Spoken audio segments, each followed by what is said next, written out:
আপনার একটা মনিটর দরকার, একটা শপে গেছেন মনিটর কেনার জন্য।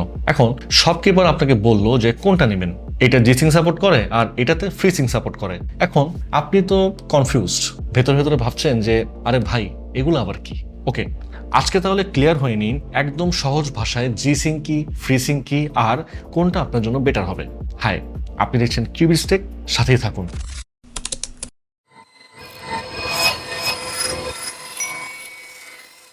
সবার আগে বুঝি যে এই যে জিসিং ফ্রিসিং টেকনোলজির দরকারই বা কেন।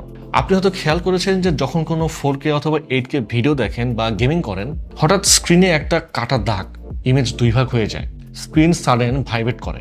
এটাই হচ্ছে স্ক্রিন টেয়ারিং। এখন ব্যাপারটা সহজ করে একটু বুঝি।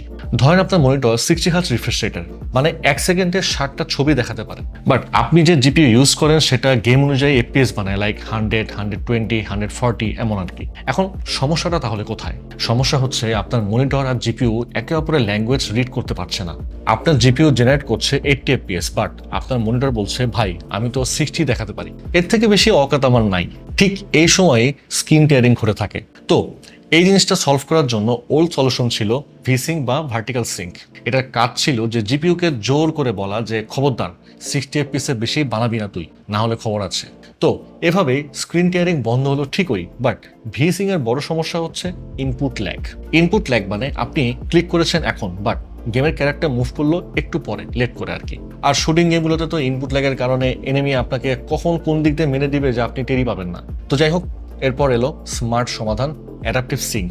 ডিসিশন নেওয়া হলো যে মনিটর আর জিপিইউ আমরা এখন ভাই ভাই, আজকে থেকে আমরা মিলেমিশে কাজ করব। জিপিইউ যত এফপিএস বানায় মনিটর ঠিক তত হার্জে চলে, আবার মনিটর যত হার্জের তার থেকে বেশি এফপিএস জিপিইউ জেনারেট করবে না।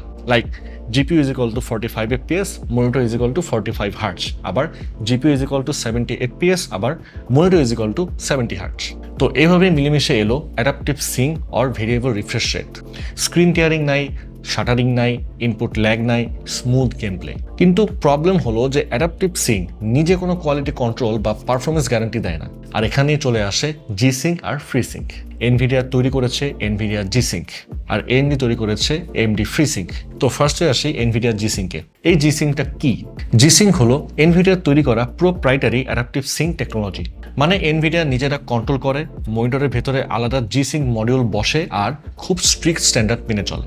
জি সিঙ্কের সবচেয়ে বড় বেনিফিট হচ্ছে একদম স্টেবল পারফরমেন্স। লো এফপিএসও খুব স্মুথ, ফ্লিকার কম, আবার ফ্রেম পেসিংও খুব ভালো। এনভিডিয়া জিপিইউর সাথে অ্যাকুরেট টিউনিং আরটিএক্স অথবা জিটিএক্স কার্ডের সাথে খুব ভালোভাবে কাজ করে।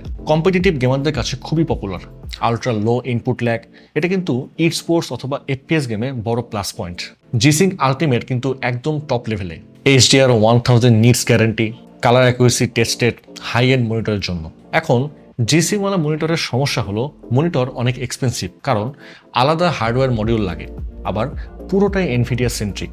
আগে এএমডি জিপিইউতে কাজই করতো না, যদিও এখন কম্পিটেবল হলেও ফুল জিসিঙ্ক না।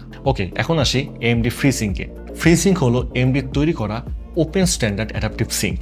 কোনো আলাদা হার্ডওয়্যার দরকার হয় না এতে। ডিসপ্লে পোর্ট অথবা এইচডিএমআর ভেতরে ফিচার ইউজ করে, যে কোনো কোম্পানি এটা ফ্রি ব্যবহার করতে পারে। আর ফ্রি সিঙ্কের বড় বেনিফিট হচ্ছে যে কোনো আলাদা মডিউল নাই এখানে, তাই ফ্রি সিঙ্কওয়ালা মনিটর অনেক রিজনেবল প্রাইসে পাওয়া যায়। ক্রস কম্প্যাটিবিলিটির কথা বললে এএমডি জিপিইউতে ফুল সাপোর্ট পাওয়া যায়, আর এনভিডিয়া জিপিইউ বেশিরভাগ ক্ষেত্রে কাজ করে। এছাড়াও কনসোলে এক্সবক্স, পিএস সাপোর্ট করে। ওয়াইড অ্যাভেলেবিলিটির জন্য ফ্রিসিং কিন্তু অনেক পপুলার।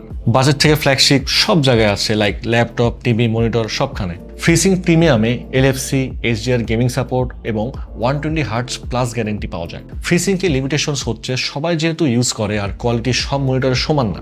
যেহেতু ওপেন, সবাই ইমপ্লিমেন্ট করে, তাই কিছু মনিটরে ফ্লিকার বা কোস্টিং হতে পারে। তো একটা সত্যি কথা বললে 2026 সালে এসে ফ্রিসিং ওভারঅল বেটার ভ্যালু দেয়, বাট আপনি যদি ই স্পোর্টস অথবা কম্পিটিটিভ গেমার হন, আরটিএক্স জিপিইউ আছে, বাজেটে কোনো সমস্যা নাই, তাহলে জিসিং কম্পিটেবল মনিটর নিতে পারেন। আর যদি বাজেট কনসিয়াস গেমার হন, রাইজেন প্লাস রেডিয়ন অথবা আরটিএক্স মিড রেঞ্জ আর পিসি প্লাস কনসোল দুটাই ইউজ করেন, তাহলে ফ্রিসিং কম্পিটেবল মনিটর নিতে পারেন।